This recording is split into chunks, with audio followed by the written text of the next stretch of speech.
ഇതുവചനം തിരുവചനം മുക്തിദായക വചനം എൻ ഹൃത്തിൽ ഫലമേകും ജീവദായക വചനം. ഈ വചനം കേട്ടിടുവാൻ ഹൃദയമൊരുക്കിയിടാം. ഹല്ലേലൂയ ഹല്ലേലൂയ ഹല്ലേലൂയ ഹല്ലേലൂയ ഹല്ലേലൂയ ഹല്ലേലൂയ.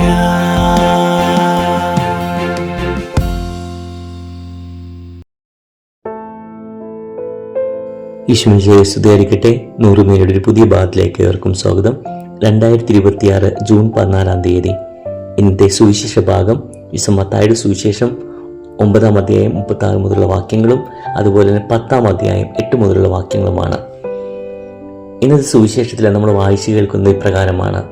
ഈശോ നോക്കുമ്പോൾ ഒരുപാട് ആളുകൾ തൻ്റെ കൂടെ വന്നു നിൽക്കുന്നത് കാണുന്നു.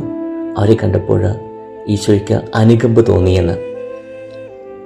ഈശോയ്ക്ക് അവരെ കണ്ടപ്പോൾ അനുകമ്പ തോന്നിയെന്ന് പറയുന്നു. ഗ്രീക്ക് ഭാഷയിൽ ഈ അനുകമ്പ തോന്നി എന്ന് പറയാനായി ഉപയോഗിച്ചിരുന്ന വാക്ക് സ്പ്ലങ്സ് നിസ്തേ എന്ന വാക്കാണ്.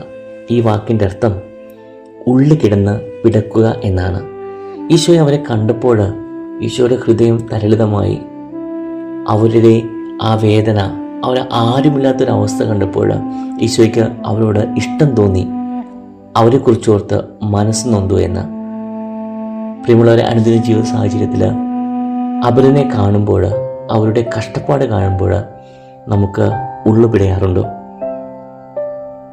ഡോക്ടർ ജോൺ സ്നോ എന്ന ആളെക്കുറിച്ച് കേട്ടിട്ടുണ്ടോ?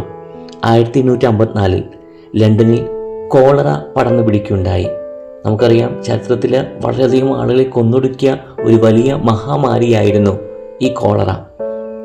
ഈ കോളറയുടെ സമയത്ത് ഒരുപാട് ആളുകൾ മരിച്ചു വീഴുന്ന കണ്ടിട്ട് എങ്ങനെയാണ് ഈ കോളറ പടർന്നു പിടിക്കുന്നതെന്ന് അറിയുവാൻ അന്നത്തെ ഭരണാധികാരികൾക്ക് കഴിഞ്ഞില്ല. എല്ലാവരും ഭയം നിമിത്തം മറ്റുള്ളവരുമായി സംസർഗം കുറച്ചുകൊണ്ട് തങ്ങളുടെ വീടുകളിൽ തന്നെ കഴിയുന്ന സമയത്താണ് ഡോക്ടർ ജോൺ സ്നോ എന്ന ഇയാൾ ഈ കോളറയുടെ തുടക്കം എവിടെയാണ്, ഇതിൻ്റെ കാരണം എന്താണ് എന്നന്വേഷിച്ചുകൊണ്ട് ലണ്ടനിലെ ജലാശയങ്ങളിലേക്ക് കടന്നു നിന്നുകൊണ്ട് അവിടുത്തെ പൊതു ജലാശയങ്ങൾ പരിശോധിക്കുകയും ഏറ്റവും ഒടുവിൽ അവിടെ നിന്നാണ് ഈ കോളറയുടെ വൈറസ് പടർന്നു പിടിക്കുമെന്ന് തിരിച്ചറിയുകയും അതിനെതിരായിട്ട് അദ്ദേഹം ആവശ്യമുള്ള കരുതൽ നടപടി സ്വീകരിക്കുകയും അങ്ങനെ മരിച്ചുകൊണ്ടിരിക്കുന്ന ഒരു ജനതയെ പൂർണ്ണമായി നശിച്ചു പോകാതെ രക്ഷിക്കുകയും ചെയ്തു. അദ്ദേഹം തൻ്റെ സുരക്ഷിതത്വത്തെക്കുറിച്ച് ഓർത്തുകൊണ്ട് അനുകമ്പയില്ലായിരുന്നെങ്കിൽ, ഉള്ളുപിടയാതെ അദ്ദേഹം അവിടെ നിന്നെങ്കിൽ ഇന്ന് ലണ്ടനിൽ നിന്നുള്ള ആ നഗരം ഉണ്ടാവുകയില്ല. ഇദ്ദേഹം തന്നെയാണ് ലോകത്ത് മെഡിക്കൽ ശുചീകരണത്തിൻ്റെ ആവശ്യകതയെക്കുറിച്ച് നമ്മളെ ബോധ്യപ്പെടുത്തി തന്നത്. ഒരാളുടെ ദുഃഖം കാണുമ്പോൾ നമ്മുടെ ഉള്ള പിടയാറുണ്ടോ? പിന്നീട് സുവിശേഷത്തിൽ നമ്മൾ കാണുന്നു, ഇങ്ങനെയൊരു സങ്കടം കണ്ടു കഴിയുമ്പോൾ ഒരു നിമിഷം ദൈവം മനുഷ്യരായി പിറന്ന ഈശോ ദൈവത്തെപ്പോലെ ചിന്തിച്ചുകൊണ്ട് പറയുകയാണ്, വിളവധികം വേലക്കാരോ ചുരുക്കമെന്ന്. കാരണം ഇത്രയധികം ആളുകൾ കഷ്ടപ്പെടുന്നുണ്ട്. ഇനി എന്താണ് ഈ മനുഷ്യര്, എങ്ങനെയാണ് ഈ മനുഷ്യരെ നമുക്ക് സഹായിക്കാൻ സാധിക്കുമെന്ന് പരിശുദ്ധ ത്രിത്വത്തിൻ്റെ ഒരു ഉൾക്കാഴ്ച പോലെ, ഒരു ആത്മഗതം പോലെ പറയുകയാണ്, വിളവധികം എന്ന വേലക്കാരോ ചുരുക്കമെന്ന്. പ്രിയമുള്ളവരെ, 1940 ജർമ്മൻ സൈന്യത്തിൻ്റെ നിരന്തരമായ ആക്രമണത്തെ തുടർന്ന് എല്ലാം നഷ്ടപ്പെട്ടുകൊണ്ടിരിക്കുന്ന ബ്രിട്ടീഷ് ജനതയോട് വിൻസ്റ്റൺ ചർച്ചിൽ ഒരു പ്രസംഗം നടത്തുന്നുണ്ട്. എനിക്ക് നിങ്ങൾക്ക് തരാൻ രക്തവും വിയർപ്പും കണ്ണീരും മാത്രമെന്ന് പറഞ്ഞുകൊണ്ട്. എന്നിട്ട് ഒരു പുതിയ ജനതയെ ഉയർത്തിക്കൊണ്ടുവരുവാൻ വേണ്ടി അദ്ദേഹം പാർലമെൻറ്റിൽ നടത്തിയ, അന്നത്തെ പ്രധാനമന്ത്രിയായിരുന്ന വിൻസ്റ്റൺ ചർച്ചിൽ ബ്രിട്ടീഷ് പാർലമെൻറ്റ് നടത്തിയ ഒരു പ്രസംഗത്തിൻ്റെ വാക്കുകളാണ്, എനിക്ക് നിങ്ങൾക്കൊന്നും തരുവാനില്ല, എനിക്ക് തരാനുള്ളത് എൻ്റെ കണ്ണീരും വിയർപ്പും രക്തവും മാത്രമാണ് എന്ന്.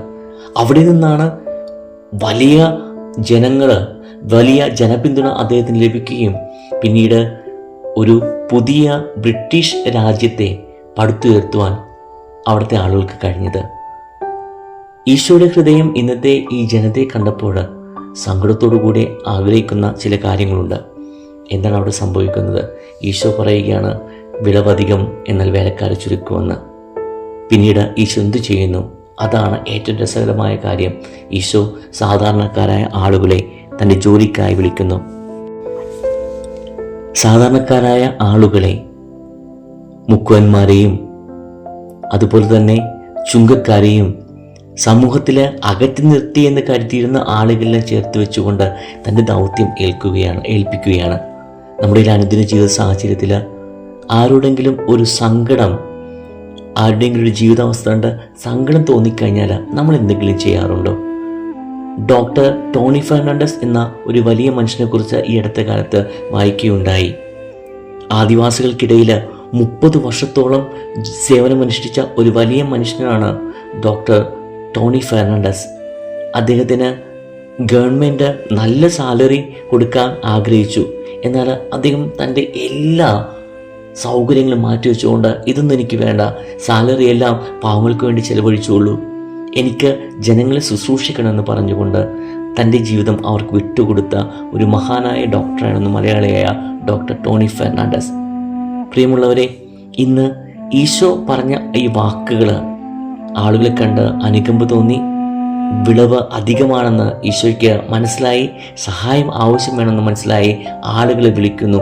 എന്നിട്ട് ഈശോ പറഞ്ഞ വാക്കുകളാണ് അവസാനമായിട്ട്, നിങ്ങൾക്ക് സൗജന്യമായി ലഭിച്ചു, നിങ്ങൾ സൗജന്യമായി കൊടുക്കുക എന്ന്. അതുതന്നെയാണ് ഈ ഡോക്ടർ ടോണി ഫെർണാണ്ടസ് തൻ്റെ ജീവിതത്തിലുടനീളം പുലർത്തിയ ഒരു വലിയ സത്യം. ആദിവാസികൾക്കായി ഒരുപാട് സേവന പ്രവർത്തനങ്ങൾ കാഴ്ചവെച്ച ഒരു മഹാനായ ഡോക്ടറായിരുന്നു ഇദ്ദേഹം. ഈ സുവിശേഷത്തിൻ്റെ അവസാന ഭാഗത്തേക്ക് വന്നു കഴിയുമ്പോൾ സൗജന്യമായി ലഭിച്ച കാര്യങ്ങളെക്കുറിച്ച് പറയുന്നുണ്ടല്ലോ. ഒരു കാര്യം പറഞ്ഞുകൊണ്ട് നിർത്തിക്കോട്ടെ.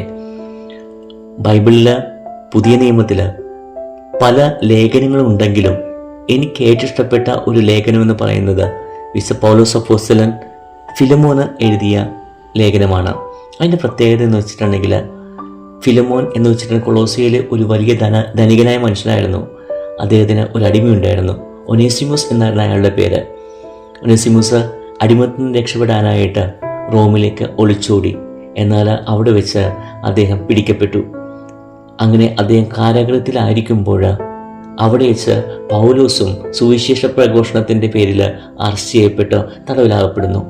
അവർ രണ്ടുപേരും ഇങ്ങനെ തടവറയിൽ കഴിയുമ്പോൾ പൗലോസിൻ്റെ കാര്യങ്ങളെല്ലാം അറിഞ്ഞ്, പൗലോസ് ദൈവത്തിൻ്റെ ദൂതനാണെന്ന് അറിഞ്ഞുകൊണ്ട്, സുവിശേഷ പ്രഘോഷകനാണെന്ന് അറിഞ്ഞുകൊണ്ട് ഒനേസിമോസ് പൗലോസിനെ ശുശ്രൂഷ ചെയ്യുന്നു, ഒരു പിതാവിനെ പോലെ. പൗലോസ് തന്നെ ഒനേസിമോസിനെ വിളിക്കുന്നത് പുത്രൻ എന്നാണ്.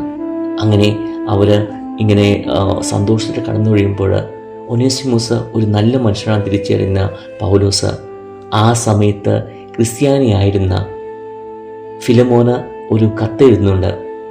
നീ വലിയ സമ്പന്നനാണ്, നല്ല മനുഷ്യനാണ്, എനിക്കിഷ്ടപ്പെട്ടൊരു മനുഷ്യനും കൂടിയാണ്, ക്രൈസ്തവനാണ്.